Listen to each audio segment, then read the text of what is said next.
আলাইকুম, আপনাদের সাথে আছি আমি প্রিয়া আক্তার। রিয়ান কুকিং ব্লগে আপনাদের সবাইকে স্বাগতম। আজকে আপনাদের দেখাবো গরুর খাঁটি দুধ দিয়ে এবং তাল মিষ্টি দিয়ে ফিরনি বা পায়েসের খুবই মজাদার একটি রেসিপি। চলুন শুরু করা যাক। তো এর জন্য আমি এখানে 1.5 লিটার দুধ নিয়েছি। তো আমি আজকে এটা মাটির হাঁড়িতেই করব, কারণ মাটির হাঁড়িতে পায়েস বা ফিরনি করলে ওইটার ফ্লেভারটা অনেক সুন্দর হয়। আর নিয়েছি তাল মিষ্টি। আমি তাল মিষ্টি দিয়ে করব, কারণ তাল মিষ্টি দিয়ে করলে খুবই ভালো লাগে খেতে। আর এখানে আছে পোলাও চাল। আমি পোলাও চালটা ভিজিয়ে রেখেছিলাম, ভিজিয়ে রেখে পোলাও চালটা মানে আধা ভাঙা করে নিয়েছি। কিশমিশ আমি ভিজিয়ে রেখেছি। তো এখানে তেজপাতা আছে, 2-3টি তেজপাতা, 3-4টে এলাচ, 2টো লবঙ্গ আর 2টো দারচিনি, আর স্বাদের জন্য নিয়েছি লবণ। তো চলুন শুরু করা যাক। তো আমি দুধটা আগে একবার জাল দিয়ে নিয়েছিলাম, জাল দিয়ে ঠান্ডা করে নিয়েছিলাম। তো আবার আমি এখন চুলায় বসিয়ে দিয়েছি। ভালো করে 2-3টা উতরান নেবেন দুধটা। তো এর মধ্যে আমি পোলাও চালটা দিয়ে দিচ্ছি।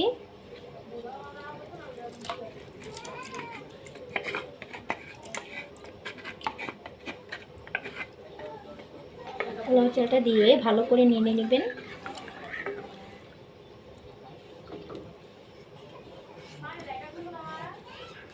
আমি এক্সট্রা কোনো পানি যেহেতু অ্যাড করিনি, তাই পোলাও চালটা আমি আগেই দুধের মধ্যে দিয়ে দিচ্ছি।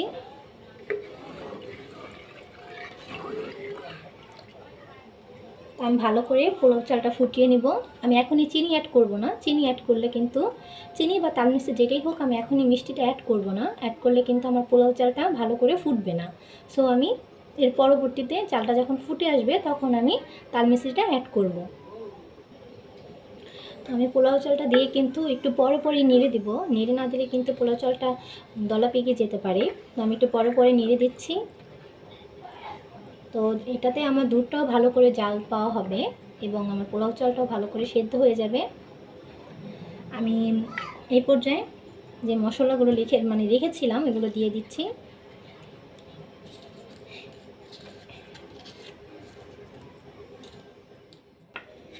তো আমি কিন্তু মশলাগুলো অ্যাড করে দিয়েছি। এলাচগুলো কিন্তু একটু ফাটিয়ে দিয়েছিলাম, বলেই দিলাম। তো মশলাগুলো দিয়েও আমি ভালো করে নেড়ে দিচ্ছি। আর একটু খেয়াল রাখবেন, দুধ কিন্তু উতরিয়ে পড়ে যেতে পারে, একটু পরে পরে নেড়ে দিতে হবে।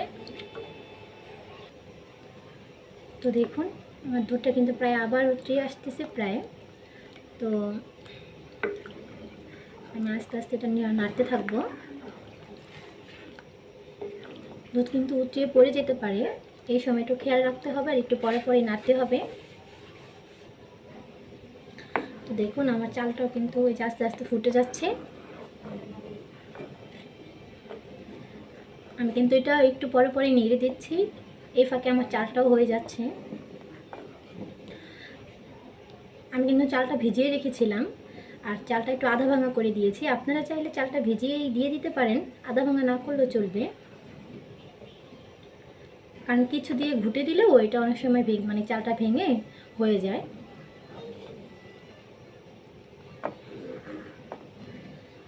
তো আমি এটার মধ্যে এখন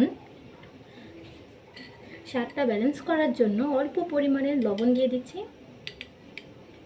অল্প পরিমাণে লবণ দিয়ে দিচ্ছি, এতে আমার চালটাও আরও তাড়াতাড়ি ফুটে যাবে আর স্বাদটাও একটা ব্যালেন্স করবে। অনেকে মিষ্টির মধ্যে লবণ দেয় না, বাট মিষ্টিতে লবণ দিলে কিন্তু স্বাদটা ভালো হয়।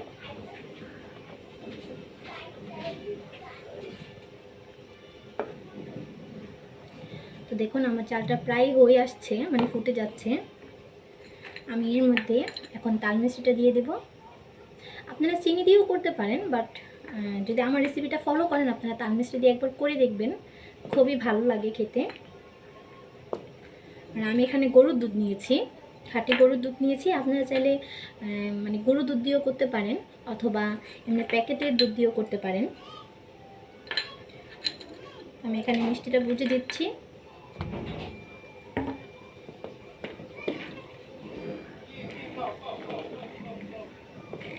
আমি এখন জালটা কমিয়ে দিচ্ছি, আপনারা কিন্তু এর মধ্যে নাড়তেই থাকবেন। আর এটা কিন্তু একদম অল্প আঁচে করতে হবে, আস্তে আস্তে জাল পেতে হবে এটার।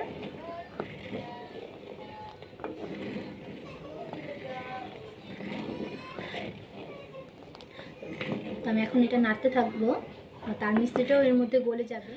তো দেখুন আমার চালটা প্রায় সেদ্ধ হয়ে এসেছে, আর দুধটাও ভালো করে জাল পেয়ে গেছে, আর এটা আমার টেনে টেনেও আসছে। ও আরেকটা টিপস আপনাদের বলে দিই, যেই হাতা দিয়েই নাড়েন না কেন, যদি কাঠের হাতা দিয়ে নাড়েন দুধ তাহলে খুবই ভালো হয়। কারণ কাঠের হাতার কারণে কিন্তু আমি কিন্তু এটা উঠাইনি, এখানে রেখে দিয়েছি, তাই আমার দুধটা কিন্তু জাল হওয়ার পরে যে উতরিয়ে যায় ওটা কিন্তু উতরিয়ে পড়েনি। সবসময় দুধ জাল দেওয়ার সময় আপনারা একটা কাঠের হাতা ব্যবহার করবেন, আর কাঠের হাতাটা দুধ থেকে উঠাবেন না, এটা ওইখানে রেখে দিবেন। তাহলে দেখবেন যে দুধটা যে জাল করছেন ওইটা জাল বাড়ানো থাকলেও, চুলার জালটা যদি বাড়ানো থাকে তাহলে দুধটা উতরিয়ে পড়ে যাবে না। যেহেতু আমি এখানে কোনো এক্সট্রা পানি ব্যবহার করিনি, আপনারা যদি লিকুইড প্যাকেটের দুধ দিয়ে ফিরনিটা রান্না করেন বা গরু দুধ দিয়ে ফিরনিটা রান্না করতে চান, তাহলে কিন্তু আপনারা লাস্ট পর্যায়ে আরেকটু দুধ অ্যাড করবেন, একটু গরু দুধটা অ্যাড করবেন, তাহলে কিন্তু স্বাদটা আরও ভালো লাগে খেতে। আর আমি যেহেতু খাঁটি গরুর দুধ দিয়ে করছি তাই আমি আর গরু দুধটা অ্যাড করব না।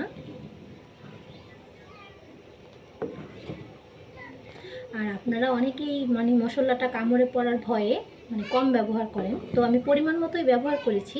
আপনারা চাইলে কিন্তু এই পর্যায়ে মশলাটা উঠিয়ে ফেলে দিতে পারেন।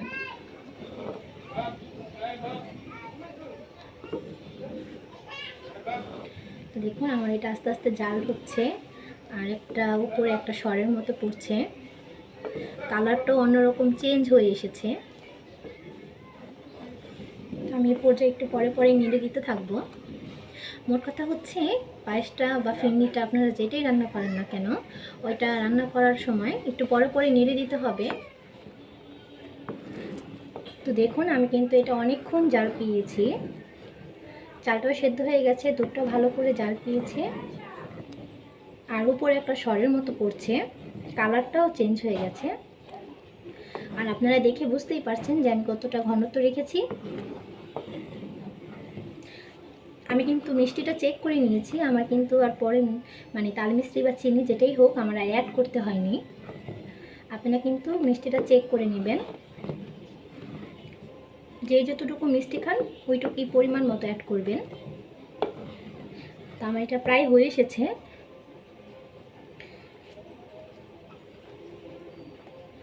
তো আমি যে কিশমিশগুলো ভিজিয়ে রেখেছিলাম ওইটা আমি এই পর্যায়ে দিয়ে দিব। এই পর্যায়ে দিয়ে দিচ্ছি।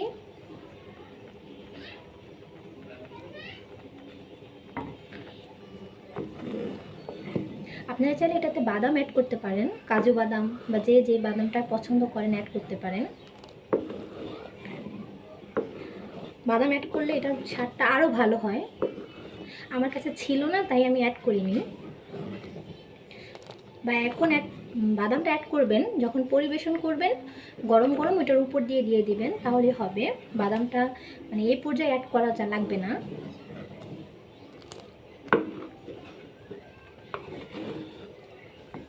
তো আমি ফিরছি পরিবেশন করে।